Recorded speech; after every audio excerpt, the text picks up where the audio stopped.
today are fighting for the rights to control their own bodies.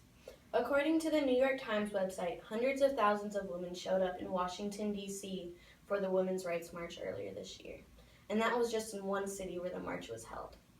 Hundreds of thousands more women showed up in cities across the nation and around the world. But on the other hand, men and women both oppose the rights for women to have abortions. Today I'll be informing you about the arguments for and against abortion. I've done extensive research on this topic so I can inform you about it today. I will be discussing the arguments for abortion, like how a woman should have the rights to control her own body and the time period where fetuses can feel pain.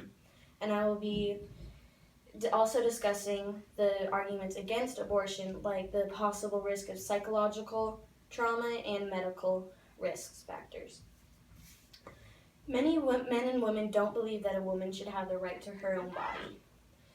They believe that once she becomes pregnant, her body is no longer her own and she should not be able to have an abortion. For example, according to the Socialist Worker, there's a law in Pennsylvania that states that a married woman should have to notify her husband in order to receive an abortion, and she must be counseled 24 hours beforehand and be given acknowledgement of all the other possible things to help her out. Also from the Socialist Workers website, when abortion was illegal, it only affected poor women and young women who did not have the resources to do anything about it. Rich women could pay for a private physician, or they can pay to fly out of the country where abortion was legal. But those who are poor or young do not have the money or the resources to be able to do that, and they are forced to either continue on with their pregnancy or go to a doctor to perform very risky abortion procedures that could lead to death. Another argument for abortion is that fetuses can't feel pain until they are 26 weeks along in the pregnancy, which is well after the normal range for abortions. Many believe that fetuses can feel pain after 8 weeks of development, but the Procon website states in a 2010 review by the Britain's Royal College of Obstetricians and Gynecologists that most neuroscientists believe that the cortex is necessary for pain perception, and that the cortex is not functional until after the 26th week of fetal development. Though women currently have the right to decide to have an abortion, they are not always aware of the psychological effects that can occur.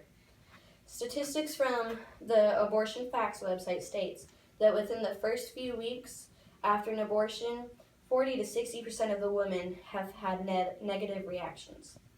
55% felt guilt, 44% had anxious reactions, 36% had sleep disturbances, and 31% started having regrets. And last but not least, 11% had to be prescribed medication because of the possible psychological trauma that happened during the abortion.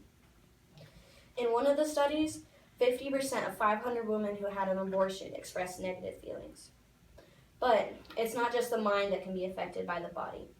According to the American Pregnancy website, although serious complications occur in fewer than 1 in 100 first trimester abortions and 1 in 50 late-term abortions, it is important to know the risks.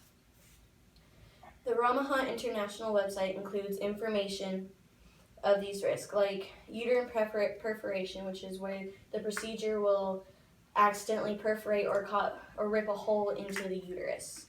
An incomplete abortion, which is where the fetus is not fully vacated from the uterus, can cause infections and lead to possibly death.